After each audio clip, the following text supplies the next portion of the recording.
Hello అండి, welcome back to our Suman Guru education YouTube channel. మరి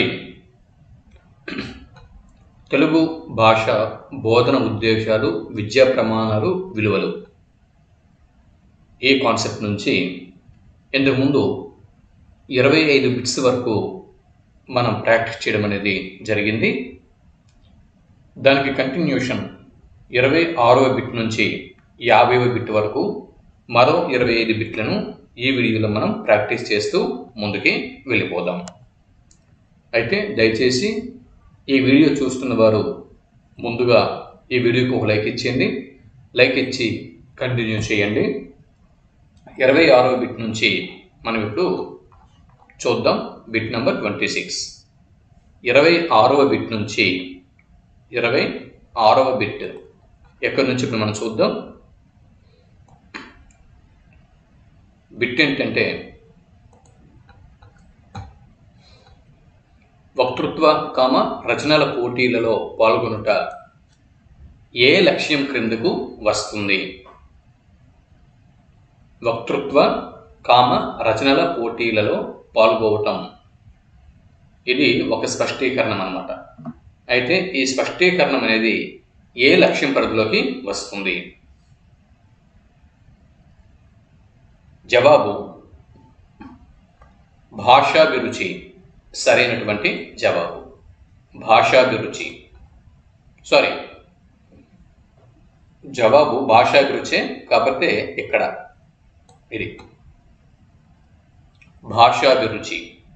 26వ bit చూస్తున్నాం కదా, భాషాభిరుచి సరైనటువంటి జవాబు. ఇప్పుడు మనం 27వ బిట్ని చూస్తున్నాం. Bit number 27. దోషాలు గుర్తించి సరిచెయ్యుట.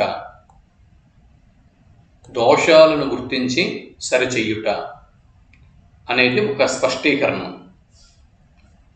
మరి ఈ స్పష్టీకరణం ఏ లక్ష్యం పరిధిలోకి వస్తుంది? అవగాహన, రసానుభూతి, భాషాభిరుచి, సృజనాత్మకత. వీటిలో సరైన ఆప్షన్ని గుర్తించండి. ఇదే బిట్ ఎగ్జామ్లో వచ్చింది అనుకుందాం. జవాబుగా మనం దేన్ని గుర్తిస్తాం? జవాబు ఆప్షన్ 1 అవగాహన. దోషాలను గుర్తించి సరిచెయ్యుట అన్న స్పష్టీకరణ అవగాహన అన్న లక్ష్యం క్రిందకు వస్తుంది. 28వ బిట్ని ఇప్పుడు మనం చూస్తున్నాం. Bit number 28. 28వ బిట్టు ప్రస్తుతం అందుబాటులో ఉన్న ఉపకరణాలు ద్వారా మాపనం చేయలేని బోధన లక్ష్యాలు క్రింది వాటిలో ఏది? ప్రస్తుతం ఉపాధ్యాయులకి అంటే బోధనకు మరియు అభ్యసనంకు తగ్గట్టుగా అందుబాటులో కొన్ని ఉపకరణాలు అనేవి ఉన్నాయి. మరి ఈ అందుబాటులో ఉన్నటువంటి ఉపకరణాల ద్వారా మనం మాపనం చేయలేని బోధనా లక్ష్యాలు క్రింది వాటిలో ఏవి?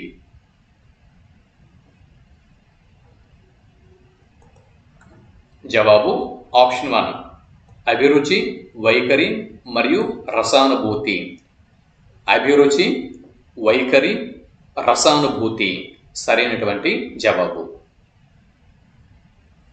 అభిరుచిని మాపనం చేయలేము, వైఖరిని మాపనం చేయలేము, రసానుభూతిని మాపనం చేయలేము. ఎందు గురించి అంటే అవి బయటికి ఇవి ఫీలింగ్స్ అన్నమాట. ఇవి ఇవి మనసుకు సంబంధించినటువంటి ఫీలింగ్స్. మనకి నాట్యం పట్ల ఎంత అభిరుచి ఉంది అంతే మనం చెప్పలేము. అలాగే మన యొక్క వైఖరి అంటే విద్యార్థులకు వైఖరి, వాటిని మనం కొలవలేము. రసానుభూతి సంగీతం పట్ల లేకపోతే వీటి పట్ల ఎంత మనకి అంటే ఈ నవరసాలు ఉన్నాయి కదా, ఈ నవరసాలని మనం నవరసాల పట్ల ఎంతవరకు మనం ఆనంద అనుభూతిని ప్రదర్శించగలమో మనం కరెక్ట్గా కొలమానాలతో మనం చెప్పలేము. ఇవి మనసుకు సంబంధించినటువంటి అంశాలు. కాబట్టి వీటిని ఉపకరణాల ద్వారా మాపనం చేయలేము. 29వ బిట్ని ఇప్పుడు మనం చూద్దాం. 29వ బిట్ నెంబర్ 29. అవగాహన యొక్క స్పష్టీకరణను గుర్తించండి. క్రింద 4 స్పష్టీకరణలు ఉన్నాయి. ఈ 4 స్పష్టీకరణల్లో అవగాహనకు సంబంధించి స్పష్టీకరణని గుర్తించండి. అవగాహనకు సంబంధించినటువంటి స్పష్టీకరణని గుర్తించండి. జవాబు ఆప్షన్ 1, నిగూఢ అర్థాన్ని గ్రహించుట లేదా కనుగొనుట. నిగూఢ అర్థాన్ని కనుగొనటం అనేది అవగాహనకు సంబంధించినటువంటి స్పష్టీకరణం అనే విషయం బాగా గుర్తుపెట్టుకోవలసి ఉంటుంది. మరి మిగిలిన ఉన్నాయి. మరి వీటి పరిస్థితి ఏంటి? మిగిలిన అంశాలు అనేవి ఉన్నాయి కదా. జ్ఞప్తికి తెచ్చుకోవడం, అలాగే సాహిత్య ప్రసంగాల్లో పాల్గొనడం, అలంకారాల విశిష్టతను గ్రహించడం. ఇక్కడ అలంకారాల విశిష్టతను గ్రహించడం, అలంకారాల విశిష్టతను గ్రహించడం ఏదైతే ఉందో, ఈ అలంకారాల విశిష్టతను గ్రహించడం అనేది రసానుభూతి అన్న లక్ష్యానికి చెందినటువంటి స్పష్టీకరణ. రసానుభూతి అనే బోధనా లక్ష్యానికి సంబంధించినటువంటి స్పష్టీకరణ అలంకారాల విశిష్టత. ఇకపోతే సాహిత్య ప్రసంగాలలో పాల్గొనటం. సాహిత్య ప్రసంగాలలో పాల్గొనటం ఏదైతే ఉందో ఇది భాషాభిరుచి అన్న బోధన లక్ష్యానికి సంబంధించినది. సాహిత్య ప్రసంగాల్లో పాల్గొనడం అనేది భాషాభిరుచి అనేటటువంటి బోధన లక్ష్యానికి చెందుతుంది. మరి జ్ఞప్తికి తెచ్చుకోవటం, జ్ఞప్తికి తెచ్చుకోవటం, జ్ఞప్తికి తెచ్చుకోవటం అనేది ఏదైతే ఉందో ఇది జ్ఞానం అన్న బోధన లక్ష్యానికి చెందినటువంటి స్పష్టీకరణ. జ్ఞప్తికి తెచ్చుకోవటం, గుర్తించగలగడం, గుర్తించడం, జ్ఞప్తికి తెచ్చుకోవడం, గుర్తించడం అనేవి జ్ఞానం అన్న లక్ష్యానికి చెందినటువంటి స్పష్టీకరణలు. ఓకే, ఇప్పుడు బిట్ నెంబర్ 30కి వెళ్దాం. Bit number 30. గద్య పద్యాలలో అన్వయ క్రమంని తెలపగలుగుట. అన్వయ క్రమంని తెలపగలుగుట ఇది ఏ స్పష్టీకరణం అంటే అన్వయ క్రమంని తెలపగలుగుట అనేటటువంటి స్పష్టీకరణం ఏ బోధనా లక్ష్యం పరిధిలోకి వస్తుంది? ఏ బోధనా లక్ష్య పరిధిలోకి వస్తుంది?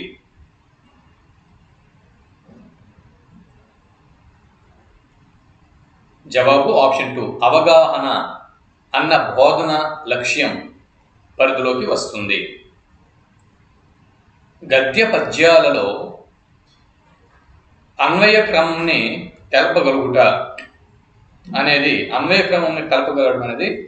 అవగాహన అన్న లక్ష్యం, అవగాహన అనేటటువంటి బోధనా లక్ష్య పరిధిలోకి ఈ స్పష్టీకరణ అనేది వస్తుందన్నమాట. 31వ బిట్ని ఇప్పుడు మనం చూద్దాం. Bit number 31. ఆయా విషయాంశాలను జ్ఞప్తికి తెచ్చుకోవటం.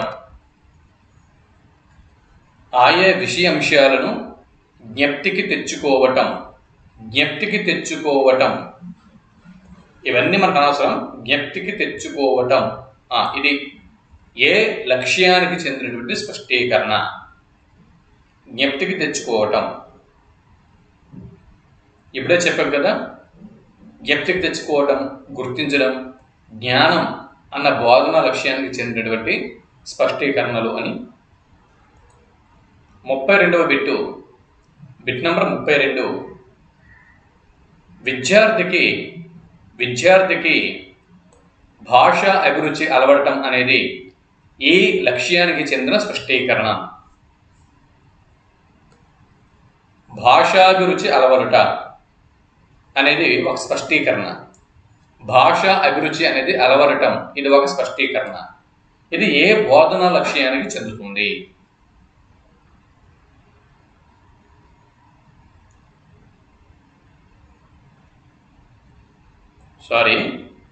భాషాభిరుచి అలవడటం అనేది ఒక బోధన లక్ష్యం. చూడండి, భాష అభిరుచి అలవడటం అనేది ఇది ఒక బోధన లక్ష్యం. అయితే ఈ బోధన ఇక్కడ ది కట్ చేయాలి, ఇక్కడ ది కట్ చేద్దాం. ఓకే, ది కట్ చేసాం కదా. ఇప్పుడు చూడండి, భాషాభిరుచి అలవడటం అనే బోధనా లక్ష్యానికి చెందిన స్పష్టీకరణ క్రింది వాటిలో ఏది? ఇది కరెక్ట్ క్వశ్చన్. ఇది కరెక్ట్ క్వశ్చన్. విద్యార్థికి భాష అభిరుచి అలవడటం అనే ఈ లక్ష్యానికి చెందిన స్పష్టీకరణ క్రింది వాటిలో ఏది? గుర్తించండి. ఇప్పుడు జవాబు గుర్తించండి.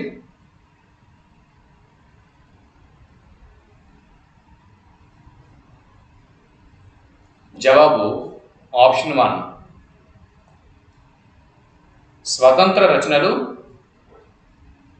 చేయుట. స్వతంత్ర రచనలు చేయుట. ఇది ఓవరాల్గా ఈ ప్రశ్న తప్పండి. ఈ ప్రశ్న తప్పు. భాషాభిరుచి కాదు, ఇక్కడ సృజనాత్మకత అని రాసుకోండి. సృజనాత్మకత. ఓకే, చిన్న మిస్టేక్ జరిగింది, అప్పుడు చదువుతూ ఉంటే. చూడండి, ఈ క్వశ్చన్ అనేది కరెక్షన్ చేసుకోండి. ఇక్కడ సృజన, ఇక్కడ చూడండి, విద్యార్థికి అంటే సృజన అనే లక్ష్యానికి చెందిన స్పష్టీకరణ. భాషాభిరుచి కాదు. స్వతంత్ర రచన చేయటము అనేది ఏదైతే ఉందో, ఈ స్వతంత్ర రచన చేయటము అనేది సృజనాత్మకత అన్న బోధనా లక్ష్యానికి చెందినటువంటి స్పష్టీకరణ. ఓకేనా? ఇక్కడ ప్రశ్న తప్పు ఉంది. విద్యార్థికి అంటే ఒక ప్రశ్న ఒకటి కరెక్షన్ చేసుకోండి. ప్రశ్న ఒకటి కరెక్షన్ చేసుకుని సరిపోతుంది. ఇక్కడ భాషాభిరుచి అలవటం అన్న ప్రదేశంలో సృజనాత్మకత అని మీరు రాసుకుంటే సరిపోతుంది. విద్యార్థికి సృజనాత్మకత అన్న ఈ లక్ష్యం ఏదైతే ఉందో బోధనా లక్ష్యం, ఈ విద్యార్థికి కూడా కట్ చేసేయండి. ఓకే, ఇప్పుడు చూడండి, సృజనాత్మకత అన్న బోధన లక్ష్యానికి చెందిన స్పష్టీకరణ క్రింది వాటిలో ఏది? సింపుల్గా అది ప్రశ్న. జవాబు స్వతంత్ర రచనలు చేయటం. స్వతంత్ర రచనలు చేయటము అనేది సృజనాత్మకతకు చెందినటువంటి స్పష్టీకరణ. క్లియర్? ఇప్పుడు విమర్శనాత్మకంగా మాట్లాడటం, ఈ స్పష్టీకరణ ఏ బోధనా లక్ష్యం పరిధిలోకి వస్తుంది? రెండవది విమర్శనాత్మకంగా మాట్లాడుట. విమర్శనాత్మకంగా మాట్లాడుట ఇది ఈ స్పష్టీకరణ ఏ లక్ష్యం పరిధిలోకి వస్తుంది? మీకు తెలిస్తే కామెంట్ బాక్స్లో చెప్పండి. జవాబు నైపుణ్యాలు అన్న బోధన లక్ష్యం పరిధిలోకి వస్తుంది. నైపుణ్యాలు, భాషణ నైపుణ్యం అన్న పరిధిలోకి వస్తుంది. భాషణ నైపుణ్యం, భాషణ నైపుణ్యం. సో నైపుణ్యాలు అనేది ఒక బోధన లక్ష్యం. మీకు తెలుసు కదా, బోధనా లక్ష్యాలు తెలుగు భాషకు సంబంధించి ఈ లక్ష్యాలు 10 ఉన్నాయి.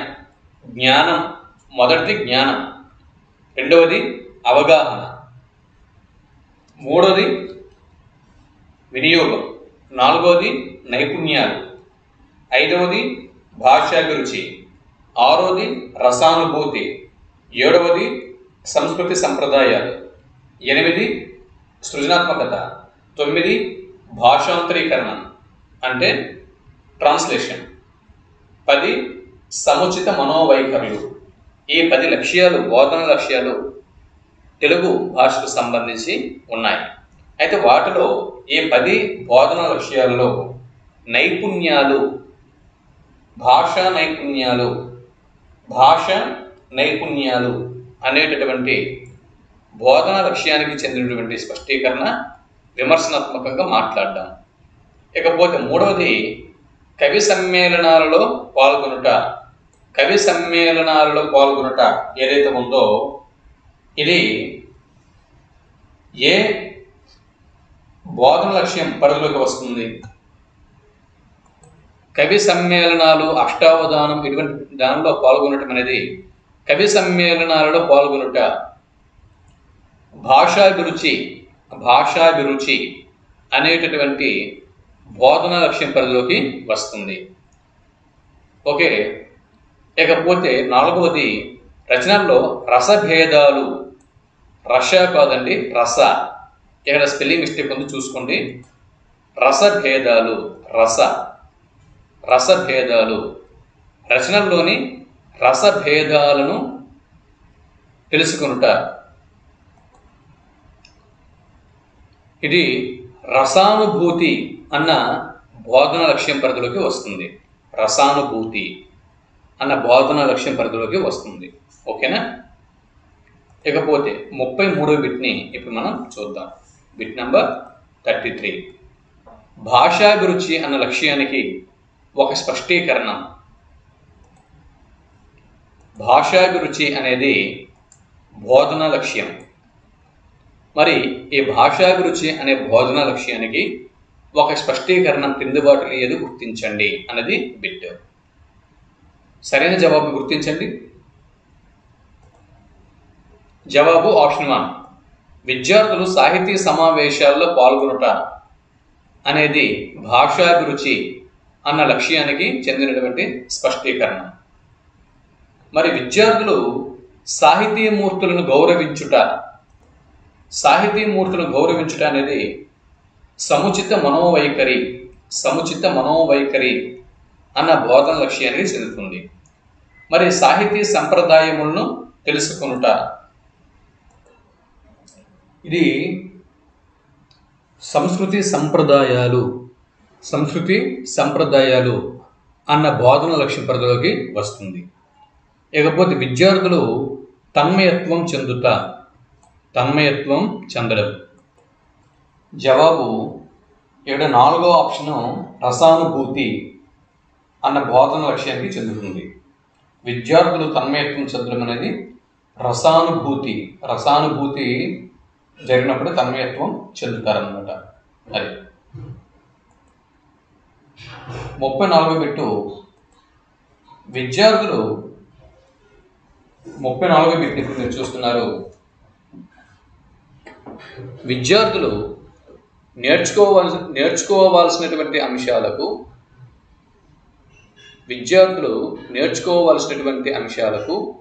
నైపుణ్యాలకు సంబంధించిన స్పష్టమైన వ్యాఖ్యలను ఏమంటారు?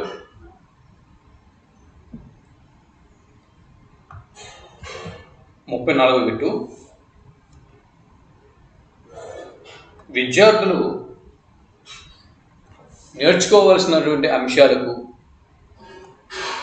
మరియు నైపుణ్యాలకు సంబంధించిన స్పష్టమైనటువంటి వ్యాఖ్యలను ఏమంటారు? అభ్యసన ప్రమాణాలు అని చెప్పి పేర్కొంటారు. 35వ బిట్టు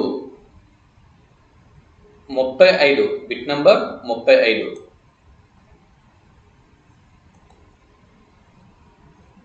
విద్యార్థి నేర్చుకోవాల్సిన అంశాలను సూచించడం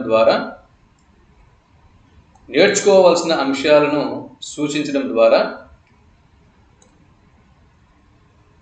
ఉపాధ్యాయుడు బోధించాల్సిన అంశాలను నిర్దేశించినవి క్రింది వాటిలో ఏవి?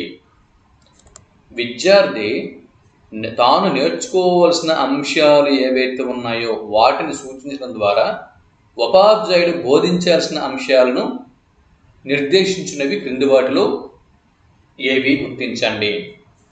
ఇదే బిట్టు ఎగ్జామ్లో వస్తే అభ్యసన ప్రమాణాలు అని జవాబు గుర్తించాల్సి ఉంటుంది. 36 ఒక నిర్ణీత తరగతి లేదా పాఠం లేదా స్థాయి పూర్తయిన తర్వాత విద్యార్థి సాధించాల్సిన గమ్యాలను వివరించునవి ఒక నిర్ణీత పాఠం లేదా తరగతి లేదా స్థాయి పూర్తయిన తర్వాత విద్యార్థి సాధించాల్సిన గమ్యాలను వివరించే వాటిని ఏమంటారు అన్నది ప్రశ్న. జవాబు ఏమేమి ఉంటుంది? జవాబు ఆప్షన్ 2 అభ్యసన ప్రమాణాలు సరైనటువంటి జవాబు. 37వ బిట్టు ఇక్కడ చూడండి. 1 నుంచి 5వ తరగతి పిల్లలకు, ప్రాథమిక స్థాయి పిల్లలకు ప్రథమ భాషగా తెలుగు బోధన ఉద్దేశం కానిది ఏది? ప్రథమ భాషగా తెలుగు బోధన ఉద్దేశం కానిది ఏది?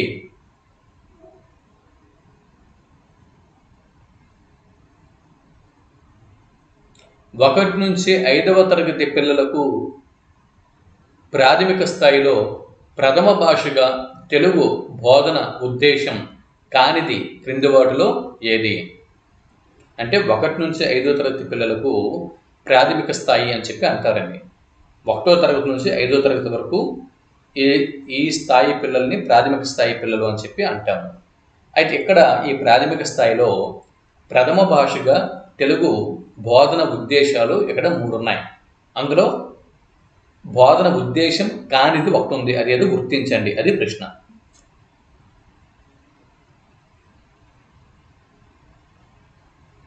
జవాబు చిన్నపిల్లలకి విమర్శనాత్మకంగా ఆలోచించే శక్తి ఉంటుందా అండి? ఉంటుందా? 5వ తరగతి వరకు పిల్లలకి విమర్శనాత్మకంగా ఆలోచించగలిగే శక్తి ఉంటుందా అండి? ఉండదు కదా. కాబట్టి ఇది ప్రాథమిక స్థాయికి ఇది పనికిరాదు. Okay, yes. మరి ఏంటి ప్రాథమిక స్థాయిలో పిల్లలకు తెలుగు భాష దేని గురించి అంటే శ్రవణం, LSRW. L మీన్ లిజనింగ్, ఇది. తర్వాత భాషణం, స్పీకింగ్. శ్రవణం, భాషణం, లిజనింగ్ అండ్ స్పీకింగ్. ఈ సామర్థ్యాల్ని పటిష్టం చేయటం అంటే వినడం, విన్నదాన్ని మాట్లాడగలగడం, వినడం, మాట్లాడటం, అంతే కదా. శ్రవణము, భాషణం. శ్రవణం అంటే వినడం, భాషణం అంటే మాట్లాడడం. సో వినడం, మాట్లాడడం ఈ సామర్థ్యాల్ని పటిష్టపరచాలి. దాని తర్వాత LS అయిపోయింది. RW. R mean reading, W mean writing. పఠనం, లేఖనం, రీడింగ్, రైటింగ్. ఈ సామర్థ్యాలను పెంచి భాషపై పట్టు కలిగించడం. సో ఓవరాల్గా LSRW వీటిని ఇంప్రూవ్ చేయటం. అవునా? 1వ తరగతి నుంచి 5వ తరగతి వరకు ప్రాథమిక స్థాయి పిల్లలకి తెలుగు భాష బోధన ఉద్దేశం ఏంటంటే LSRW. ఈ నైపుణ్యాలని, ఈ భాషా నైపుణ్యాలని డెవలప్మెంట్ చేయడం సింపుల్గా, అంతే కదా. ఇకపోతే ధారాళంగా చదవటం అదే పఠనం అండి, రీడింగ్. దీంతోపాటు చదివిన అంశాలని అర్థం చేసుకుని వాటి గురించి చెప్పగలగటం, ప్రతిస్పందించి వాటిపై వాళ్ళు మాట్లాడగలగటం. ఇది ఈ 4 ప్రాథమిక స్థాయిలోని పిల్లలకి వీటి మీద పట్టు సాధించేలా చేయటమే తెలుగు భాష ఉద్దేశం. అంతే తప్ప విమర్శనాత్మకంగా ఆలోచించేంత బుర్రలు అవి కావు. 1వ తరగతి నుంచి 5వ తరగతి వరకు పిల్లలకు అంత నైపుణ్యాలు అనేవి ఉండవు. కాబట్టి ఇక్కడ ప్రశ్న ఏంటి? ప్రాథమిక స్థాయిలో ప్రథమ భాషగా తెలుగు బోధన ఉద్దేశం కానిది ఆప్షన్ 4. విమర్శనాత్మకంగా ఆలోచించడం ఆలోచింప చేయటం ఇది కాదు. ఇది ప్రాథమిక భాష అంటే ప్రాథమిక స్థాయిలో ప్రథమ భాష బోధన ఉద్దేశం ఇది కాదు. 38వ బిట్ నంబర్ 38 చూడండి. తప్పులు లేకుండా రాయటంతో పాటు తెలిసిన దానిని గురించి, చూసిన విన్న చదివిన అంశాల గురించి సొంత మాటల్లో రాసే శక్తిని మరియు తప్పులు లేకుండా రాసే శక్తి సొంత మాటల్లో రాసే శక్తిని పెంపొందించడం ఈ స్థాయి యొక్క బోధన ఉద్దేశం. ఈ ప్రశ్న అడిగితే జవాబును మీరు దేని గుర్తిస్తారు?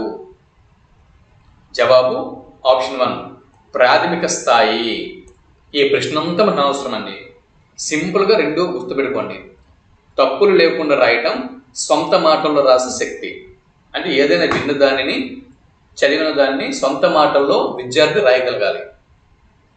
తప్పులు లేకుండా రాయగలగాలి. అక్షర దోషాలు లేకుండా సొంత మాటల్లో రాయగలిగే శక్తిని పిల్లల్లో పెంపొందింపు చేయాలి. ఇది ప్రాథమిక స్థాయిలో పిల్లల యొక్క బోధన ఉద్దేశం. అంటే మాతృభాష బోధన యొక్క ఉద్దేశం ఇది. ఓకే. ఇకపోతే 39వ బిట్టు. ఇప్పటివరకు మనం దేని గురించి మాట్లాడుతున్నాము? మాతృభాష గురించి మనం మాట్లాడుతున్నాం. సెకండ్ లాంగ్వేజ్గా తెలుగు గురించి మనం మాట్లాడట్లేదు. మాతృభాష తెలుగు గురించే మనం మాట్లాడుతున్నాం. ఇది మీరు గమనించాలి. 39వ బిట్టు ఇక్కడ మనం చూడొచ్చు. Bit number 39. పిల్లలు తమ అనుభవాలను, అనుభూతులను మరియు అభిప్రాయాలను లిఖిత రూపంలో వ్యక్తీకరించగల నైపుణ్యంని పెంపొందింప చేయటం ఏ స్థాయి యొక్క బోధన ఉద్దేశం? పిల్లలు తమ అనుభవాలను, అనుభూతులను, అభిప్రాయాలను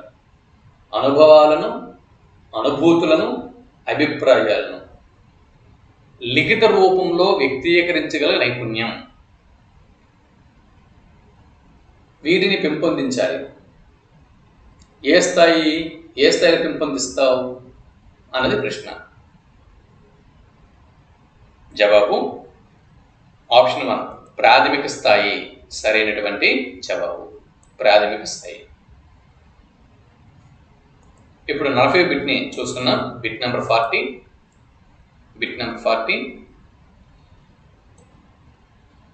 క్రింది వాటిలో మాధ్యమిక, ఉన్నత స్థాయిలలో బోధన ఉద్దేశం, మాతృభాష బోధన ఉద్దేశం కానిది ఏది? మాధ్యమిక, ఉన్నత స్థాయిలలో బోధన అంటే మాతృభాష బోధన ఉద్దేశం. ఇక్కడ మాతృభాష అని యాడ్ చేసుకోండి. సాంఘిక శాస్త్రమా, సామాన్య శాస్త్రమా, గణితమా, మాతృభాష ఇంగ్లీషా అన్న ప్రశ్న ఇక్కడ మీకు రావచ్చు. సో ఇక్కడ మాతృభాష అని యాడ్ చేసుకోండి. క్రింది వాటిలో మాధ్యమిక, ఉన్నత స్థాయిలలో మాతృభాష బోధన ఉద్దేశం కానిది క్రింది వాటిలో ఏది?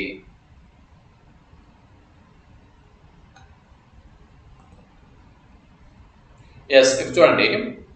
విమర్శనాత్మకంగా ఆలోచించడం ఇది మాధ్యమిక, ఉన్నత పాఠశాలలో ఉన్నత స్థాయి పిల్లలకి ఇది వర్తిస్తుంది. ఇకపోతే సందర్భోచితంగా ఉన్నత స్థాయి మరియు మాధ్యమిక స్థాయి పిల్లలు వాళ్ళు మాట్లాడగలగాలి. స్పీకింగ్ స్కిల్స్ అనేవి ఇక్కడ ఇంప్రూవ్ చేయాలి. సందర్భోచితంగా మాట్లాడడం రావాలి. తర్వాత మాట్లాడేది స్పష్టంగా, అర్థవంతంగా పిల్లల్లో ఉండాలి. మరి మాధ్యమిక ఉన్నత స్థాయికి వచ్చారంటే, హై స్కూల్కి వచ్చారంటే వాళ్ళు ఏం మాట్లాడుతున్నారో మాట్లాడే విషయం మీద కమాండింగ్ అనేది ఉండాలి. అర్థవంతంగా ఆ మాటలు ఉండాలి. అలాగే డౌట్ఫుల్తో కాకుండా ఆత్మవిశ్వాసంతో మాట్లాడగలగాలి. వీటిని భాషోపాధ్యాయులు పిల్లల్లో నేర్పించాలి. ఎక్కడ నేర్పించాలి? మాధ్యమిక, ఉన్నత స్థాయి పాఠశాలలో ఆ పిల్లలకి నేర్పించాలి. ఓకే. విమర్శనాత్మకంగా ఆలోచించగలగాలి. విమర్శనాత్మకంగా ఆలోచించినప్పుడే పిల్లల్లో ఎందుకు, ఎప్పుడు, ఏమిటి వంటి ప్రశ్నలు వస్తాయి. ఆ ప్రశ్నలు వచ్చినప్పుడు పిల్లలకి మనం కొట్టకూడదు, దండించకూడదు.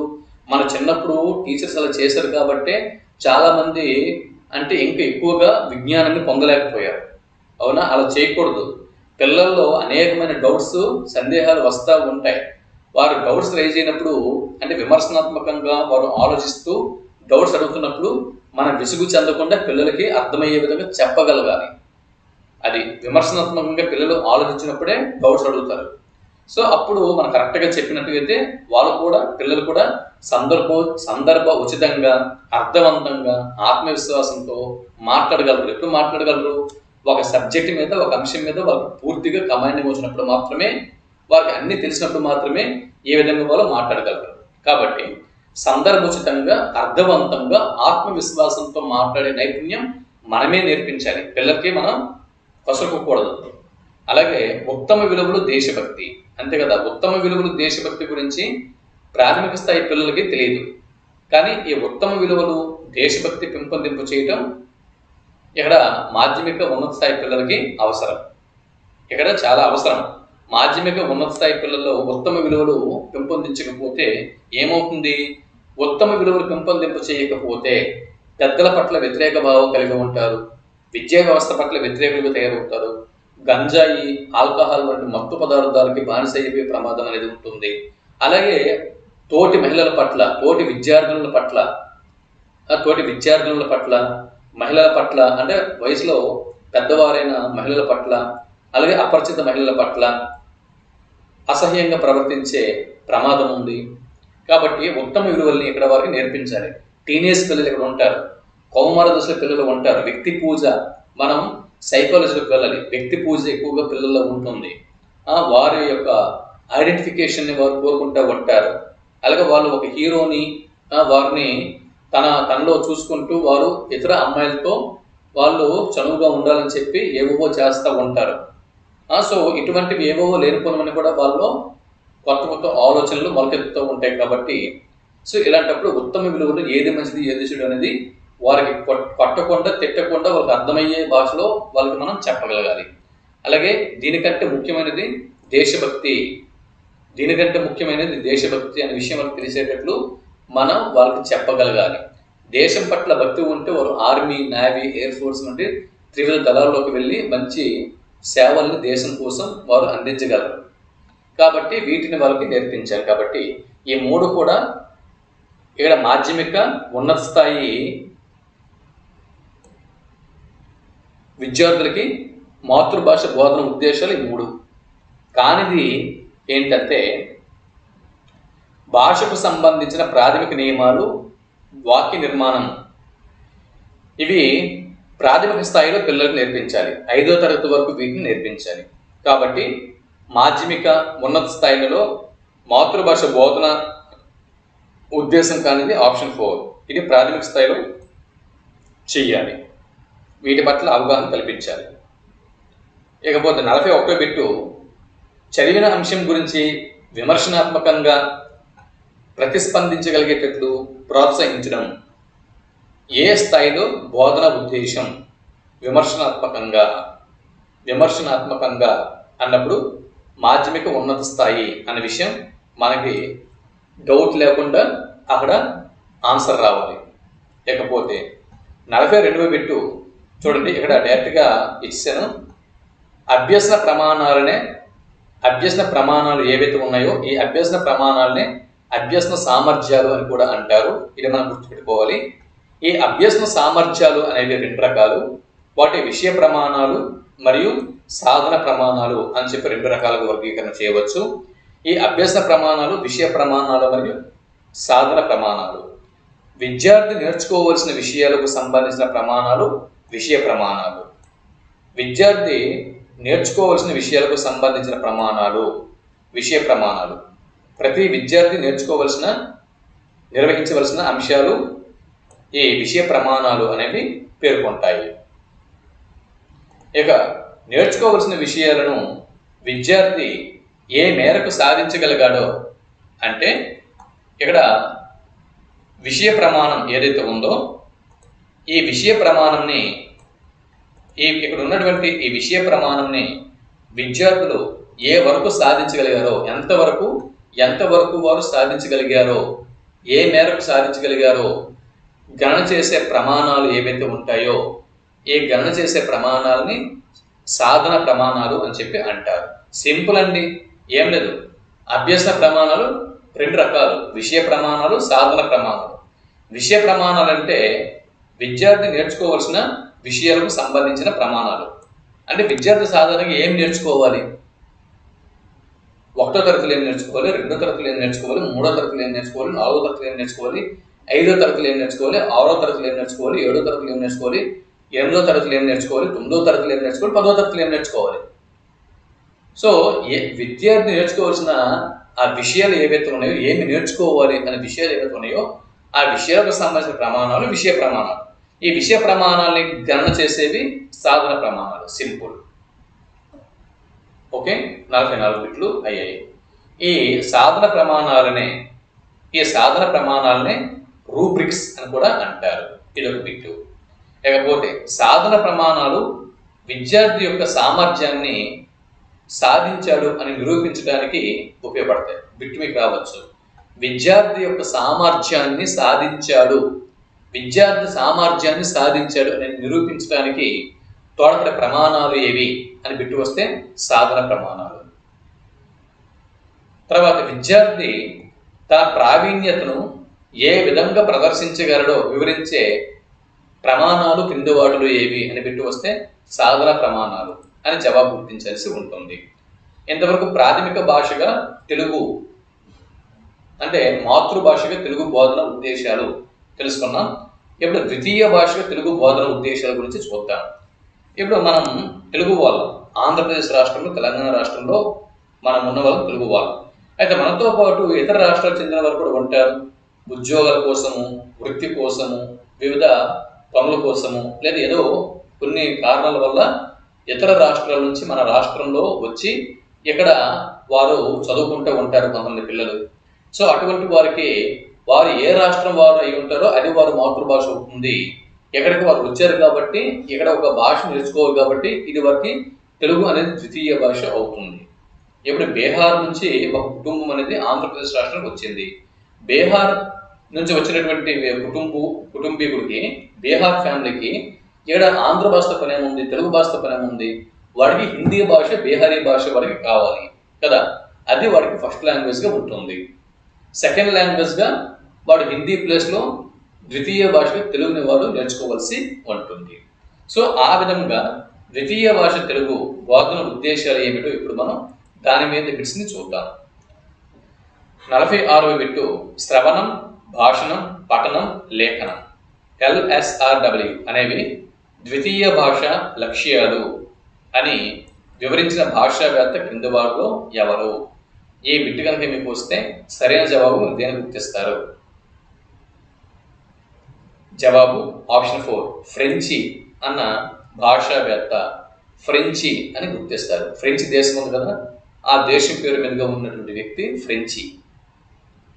47వ బిట్టు బిట్ నెంబర్ 47 ప్రథమ ద్వితీయ భాషల ఉద్దేశాలను, లక్ష్యాలను, ప్రథమ ద్వితీయ భాషల ఉద్దేశాలను, లక్ష్యాలను, అవి వ్యక్తికి చేకూర్చే ప్రయోజనాలను ఏమంటారు? ప్రథమ భాష తెలుగు, ద్వితీయ భాష తెలుగు చెప్పుకుంటున్నాం కదా, ద్వితీయ భాష తెలుగు అని. మాతృభాషగా తెలుగు, మరి ద్వితీయ భాషగా తెలుగు చెప్పుకుంటున్నాం కదా. అలాగే ప్రథమ భాష తెలుగు, ద్వితీయ భాష హిందీ. ఈ విధంగా ప్రథమ ద్వితీయ భాషల ఉద్దేశాలను మరియు లక్ష్యాలను, అవి వ్యక్తికి చేకూర్చే ప్రయోజనాలను ఏమంటారు? ప్రాథమిక భాష తెలుగు, ద్వితీయ భాష తెలుగు, వాటి ఉద్దేశాలను, లక్ష్యాలను, అవి వ్యక్తికి చేకూర్చే ప్రయోజనాలను ఏమంటారు? జవాబు ఆప్షన్ 2 విలువలు అని చెప్పి పేర్కొంటారు. విలువలు. 48వ బిట్టు ప్రథమ భాషగా తెలుగు బోధనా విలువలు విస్తృతమైనవి. ప్రథమ భాషగా తెలుగు బోధనా విలువలు విస్తృతమైనవి. ప్రథమ భాష బోధన విలువ కానిది కింద వాటిలో ఏది? ప్రథమ భాష ప్రథమ భాషగా ఇప్పుడు ఆంధ్రప్రదేశ్లో ఉన్నటువంటి పిల్లలు ప్రథమ భాషగా తెలుగుని చదువుతూ ఉంటారు. మరి ప్రథమ భాష తెలుగు బోధన విలువ కానిది వైయక్తికాలు కాదు. ఇది ప్రథమ భాషగా తెలుగు బోధన విలువ కానిది వైయక్తి కాదు, ఇది కాదు. ప్రథమ భాషగా తెలుగు ఎందుకు నేర్చుకుంటున్నామంటే సామాజికంగా, అంటే తెలుగు సమాజంలో అవసరం కాబట్టి, ఇది సామాజికమైన ప్రయోజనం ఉంది కాబట్టి నేర్చుకుంటున్నాం. అలాగే ఆధునికమైనటువంటి ప్రయోజనాలు కూడా ఉన్నాయి కాబట్టి నేర్చుకుంటున్నాం. శాశ్వతమైనటువంటి ప్రయోజనాలు ఉన్నాయి. ఏంటి శాశ్వతమైన ప్రయోజనాలు? మన తెలుగు వాళ్ళం కాబట్టి మన తెలుగు ఉనికిని, మన తెలుగు భాష అస్తిత్వాన్ని కాపాడుకోవాల్సిన బాధ్యత, శాశ్వతంగా ఈ భాషని కాపాడుకోవాల్సిన బాధ్యత మన తెలుగు వాళ్ళ మీద ఉంది. అవే శాశ్వతమైనటువంటి విలువలు అని చెప్పి అన్నాను. సార్, నేను ఆంధ్ర రాష్ట్రంలో పుట్టాను, నేను తెలుగు వాడిని, కానీ నాకు ఇంగ్లీషే వచ్చు, నేను అమెరికాలో పెరిగాను అంటే దానికి ఎవరు చేయాలి? అందుకే విలువలు అని చెప్పి అన్నాను. విలువలు అంటే విలువ ఇవ్వాలా ఇవ్వకూడదు అనేది అది నీ ఇష్టం, అది విలువ అది. సో తెలుగు భాషకి విలువ నువ్వు ఇస్తావా ఇవ్వవా అనేది అది నీ వ్యక్తిగతం. కొంతమంది ఊరికే బిల్డర్ కొడతా ఉంటారు. నేను తెలుగును సరిగ్గా మాట్లాడలేను, తెలుగు మాట్లాడ మర్చిపోయాను, తెలుగు నాకు రాదు అని ఎటువంటి మొహమాటం లేకుండా అసహ్యంగా చెబుతూ ఉంటారు. అదేదో పెద్ద ఘనకార్యం సాధించినట్టు. అంటే వాళ్ళ విలువలు అంతే, విలువలు పతనమయ్యాయి అని అర్థం. కాబట్టి ఇక్కడ శాశ్వతమైనటువంటి, అంటే భాషకు శాశ్వతమైనటువంటి గుర్తింపు తీసుకురావాలి. అలాగే భాషకి ఆధునిక విలువలు కూడా ఉంటాయి. భాషకు సామాజికమైనటువంటి విలువలు కూడా ఉంటాయి, సామాజిక ప్రయోజనాలు ఉంటాయి భాషకి. కాబట్టి ఇక్కడ ప్రథమ భాష బోధన విలువ సామాజికము, ఆధునికము మరియు శాశ్వతము, వైయక్తికం అనేది కాదు. ఇకపోతే 49వ బిట్టు, క్రింది వాటిలో ద్వితీయ భాష బోధన విలువలను గుర్తించండి. ద్వితీయ భాష యొక్క బోధన విలువలు ఇవి తాత్కాలికాలు. అంటే ఒక బీహార్ కుటుంబం నుంచి వచ్చినటువంటి వాడు ఇక్కడ ఉన్నన్నాళ్ళు తెలుగు నేర్చుకుంటాడు. ఎక్కడి నుంచి వెళ్ళిపోయిన తర్వాత, బీహార్ వెళ్ళిన తర్వాత వారికి తెలుగు భాష అవసరం అనేది ఉండకపోవచ్చు. అలాగే మనం ఆంధ్రలో ఉన్నాం తెలుగు భాష. మనకి 6వ తరగతిలో సెకండ్ లాంగ్వేజ్ అనేది హిందీ ప్రారంభం అవుతుంది. 10వ తరగతితో క్లోజ్ అయిపోతుంది. అంటే 5 తరగతులు మాత్రమే మనం హిందీని నేర్చుకుంటున్నాం. సో తాత్కాలిక ప్రయోజనం. సో దాని తర్వాత హిందీ భాష మనకు రాకపోయినా కూడా ఆంధ్రదేశంలోనూ సర్వైవ్ అయిపోతాం. అవునా? తెలంగాణ, ఆంధ్రప్రదేశ్ 2 రాష్ట్రాల్లో, తెలుగు రాష్ట్రాల్లో హిందీ భాష రాకపోయినా మనం సర్వైవ్ అయిపోతున్నాం, జీవించగలం. కాబట్టి ఇది మనకు తాత్కాలికం. ద్వితీయ భాష బోధన విలువ తాత్కాలికమైనది. అలాగే ఔపచారికాలు మరియు సంప్రదాయాలు. కాబట్టి ఇక్కడ 49వ బిట్టు ఆప్షన్ 4 సరైనటువంటి జవాబు. ఇకపోతే 50వ బిట్టు, ద్వితీయ భాషగా తెలుగు బోధన ఉద్దేశాలు. ద్వితీయ భాషగా తెలుగు భాష ఉద్దేశాలు ఏమిటో గుర్తించండి. దైనందిన వ్యవహారాల్లో తెలుగును నిర్వహించడానికి కావలసిన నైపుణ్యాన్ని పెంపొందింపు చేయటం. ఒక మరాఠా కుటుంబం అనేది ఆంధ్రప్రదేశ్ రాష్ట్రానికి వచ్చింది. వాళ్ళు ఇక్కడ ఉన్నన్నాళ్ళు ఇక్కడ దైనందిన రోజువారీ వ్యవహారాల కోసము వారికి తెలుగు భాష కావాలి. ఎందుకంటే నేను మరాఠీలో మాట్లాడుతున్నంటే మరాఠీ తెలుగు వాళ్ళకి రాదు. అవునా? నేను హిందీ మాట్లాడుతుంటే హిందీ అంతకంటే రాదు. ఈయన ఎవరికి హిందీ పంతులకి వెతుక్కొని ఆయనకి దుభాషిగా మధ్యలో ఉంచుకొని ఈయన మాట్లాడుకోవాలి. అర్థమవుతుందా? కాబట్టి దైనందిన వ్యవహారాలను తెలుగులో నిర్వహించాలి అంటే మరాఠీ కుటుంబం వారికి, మరాఠా నుంచి వచ్చినటువంటి ఫ్యామిలీకి ఇక్కడ తెలుగు భాష కంపల్సరీగా నేర్చుకోవాల్సిన అవసరం అనేది ఏర్పడుతుంది. కాబట్టి దైనందిన వ్యవహారాలను తెలుగులో నిర్వహించడానికి కావాల్సిన నైపుణ్యాలని వాళ్ళకి పెంపొందింపు చేయాలి. ఇది ఒక ఉద్దేశం. మరి తెలుగు భాష సంస్కృతిని, తెలుగు భాషీయుల సంస్కృతిని పరిచయం చేయడం. వాళ్ళు తెలుగుదేశం వచ్చేవి కదా, మరాఠా నుంచి ఆంధ్రదేశానికి వచ్చేవి కదా. మరి ఇక్కడ ఆంధ్ర భాష యొక్క సంస్కృతిని, ఆంధ్ర భాషీయుల సంస్కృతిని వారికి పరిచయం చెయ్యాలి. ఇది ఒక ఉద్దేశం. దాని తర్వాత విషయ పరిజ్ఞానంతో పాటు ఆ విషయం నుంచే తెలుగు భాష, తెలుగు సంస్కృతి, తెలుగు సంప్రదాయాలు వాటిని తెలుపుతూ ఆనంద అనుభూతిని ఈ భాష ద్వారా, ఈ సంస్కృతి ద్వారా, ఈ సంప్రదాయాల ద్వారా అవతల వారికి ఆనంద అనుభూతిని కలగజేయటం, ఇవి ద్వితీయ భాషగా తెలుగు భాష బోధన ఉద్దేశాలు. కాబట్టి ఇక్కడ ఆప్షన్ 4 సరైనటువంటి జవాబు. ఇది 50 బిట్లు మనం పూర్తి చేసుకున్నాం. ఈ వీడియోలో మరొక 25 బిట్లని మనం పూర్తి చేసుకున్నాం. దీంతో తెలుగు భాష బోధన ఉద్దేశాలు, విద్యా ప్రమాణాలు, విలువల నుంచి 50 బిట్లు పూర్తి చేసుకున్నాం. ఇంకా ఉన్నాయి.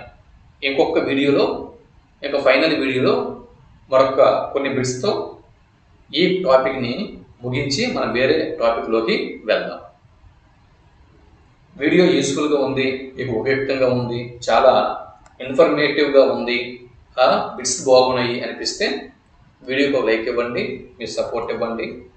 మరొక ఇంకా ఉంది తెలుగు భాష బోధన ఉద్దేశాలు, విద్యా ప్రమాణాలు, విలువలు, దీనికి సంబంధించినటువంటి కంటెంట్ ఇంకా ఉంది. ఇది మరొక వీడియోలో పూర్తి చేసుకున్నాం. మరొక వీడియోలో పూర్తి చేసి మనం వేరే టాపిక్లోకి వెళ్ళిపోదాం. ఇది చాలా కన్ఫ్యూజింగ్ టాపిక్. ఇక్కడ నుంచి కంపల్సరీ బిట్ వస్తుంది. కాబట్టి కాస్త ఎక్కువగా బిట్లు మీకు ఇస్తున్నాం, ప్రాక్టీస్కి ఉపయోగపడాలని. సరే, ఇక్కడితో ఈ వీడియోని ముగిస్తున్నాను.